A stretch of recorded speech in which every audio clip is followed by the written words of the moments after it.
Hey, this is Pamela Riemenschneider. I'm the retail editor for Blue Book Services, and this is the Produce Reporter Week in Review. I have Greg Johnson here, our Director of Media Development. Greg, we've been talking food boxes a lot, but there's a lot of news going on with food boxes this week. You talked to two different companies with two different stories to tell. What's going on? Yeah, absolutely. I'll start with the first one, which we ran early in the week. I talked to the folks at Costa Fruit in Boston, and they had participated in all three rounds up till the round four, in which they did not get picked up again. And they were professional about it. They were disappointed, but they realized that there's no guarantees that you get a contract. And I think one of the biggest disappointments they had was they felt like every round they started off with a bunch of unknowns and they figured it out and they got real efficient by the end. And round 3 to 4 would have been basically the same pack. And they felt like they really had it under control and a good system and good outlets and good suppliers. And they had great communication with nonprofits. And then all of a sudden they don't have a contract. And they said they still got calls from nonprofits, and all they could do was say, here are the companies that are serving these states, call them. One of the things that I noticed in that article you wrote was that they also had the last mile delivery figured out. And that was one of the sticking points with some of the other deliveries, is that last mile piece is actually really valuable. And a lot of companies are trying to figure it out. So it was interesting to read the case from a company that had been doing the boxes and then didn't get a contract, and then to switch it over to the article that we had later in the week from the RK group, a group that I had not heard of before, and that they're a catering company in San Antonio. And this like threw up a lot of red flags for some people, and they're like, oh my goodness, is this another wedding planner packing bags of tchotchkes? Turns out not so much. No, and as soon as I saw, we looked into all the companies, and a lot of them are produce companies or wholesalers that we're familiar with. And I'd never heard of RK Group. And so I reached out to them and looked them up online, and they are a catering company, but they're not like some rinky-dink wedding caterer. They are huge volume food service, event, emergency support catering. And the emergency support is, 500,000 meals for hurricane relief, that kind of thing.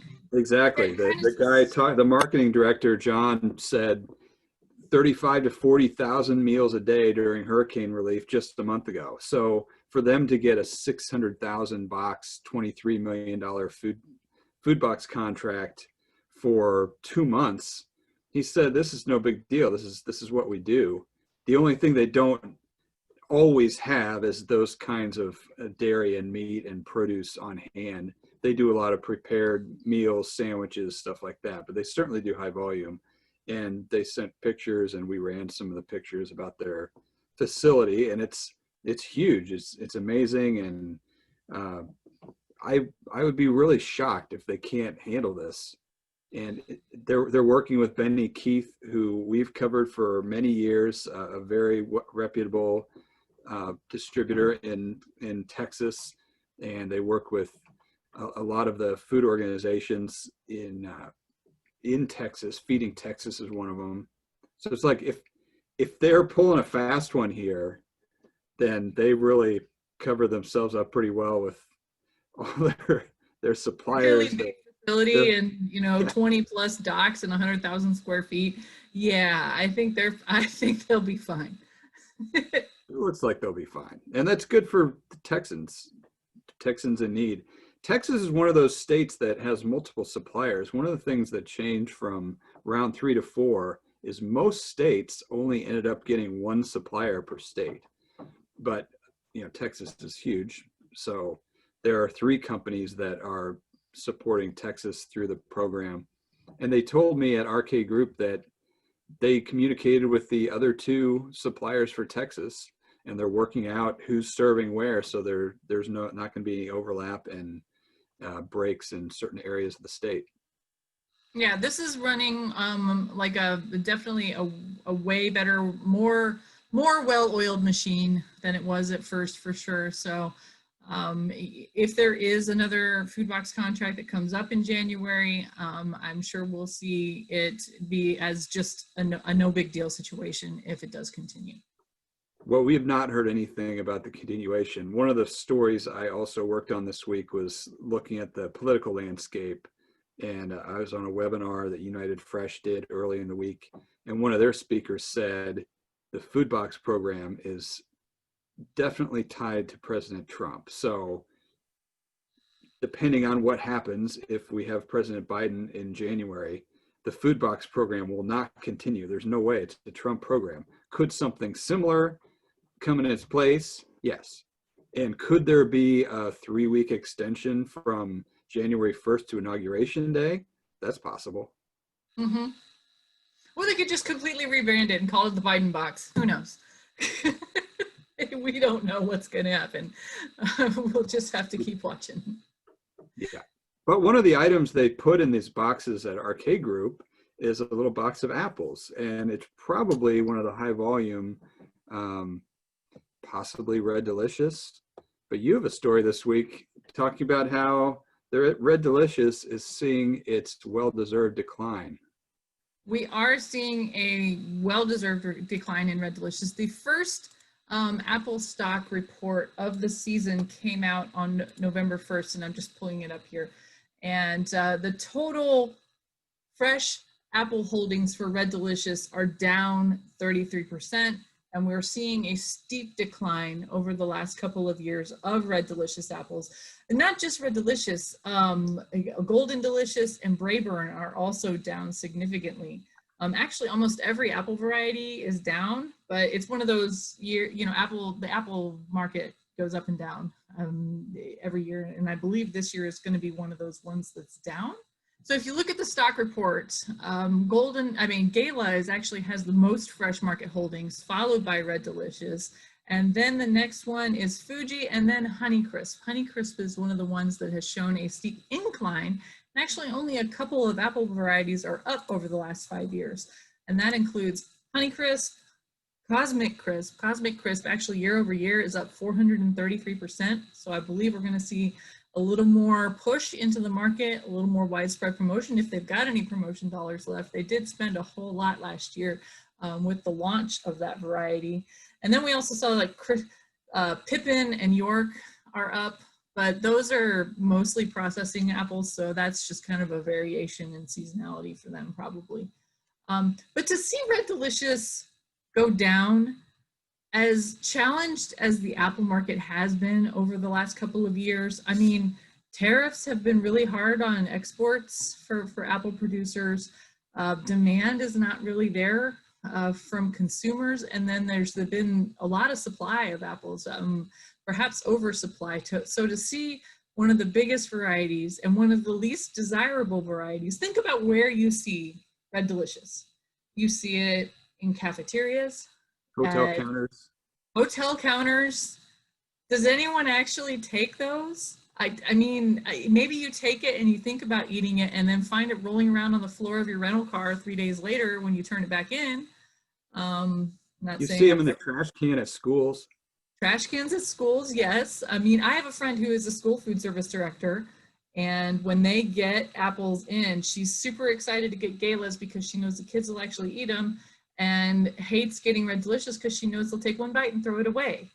I think it's overall good for the apple market to get this volume out of the way so we don't have to try to sell it anymore, and we don't have to bag it up and put it in a food box anymore. So then we can move on to better tasting apples, because there's so many better tasting apples. There's so much research and development. That's one of the things they don't track in the US Apple Report is all of the club apples. They've got Honeycrisp and they've got Cosmic Crisp in here and Ambrosia, but they don't have Jazz and Envy and Pizzazz and all of these jazzier names. We're not seeing the holdings of those reflected in this report. Is that because they're proprietary or because their volumes aren't high enough? You know what, I've never asked, but it's got, I mean, Jazz and Envy are in the top 10 of apples sold in the US. So their volumes have to be more than a Spartan or a Rome Sport. which is tracked in this report. So I should ask an apple grower and figure out why they're not in there. And it's probably because it's a proprietary variety. Regardless of whether or not all these jazzier varieties are included in the apple stock report, this is kind of the benchmark for the apple season to kind of understand where we stand as far as volumes go. And overall, this season on November 1st is 12% lower than November 1st of last year. So it looks like it's going to be a little bit tighter crop this year. And looking at it, it's about 4% below the 5-year average for the date. So fewer apples, hopefully a stronger market for growers, and some of these export situations get sorted out so that we can have stronger markets for them. Well, I'm not an apple snob like some people. I've had a lot of good eating experiences with citrus, and the pears have been wonderful this year. As an apple snob yourself, what varieties are you finding extra good this fall? You know what? I actually have already purchased a bunch of sweet tangos.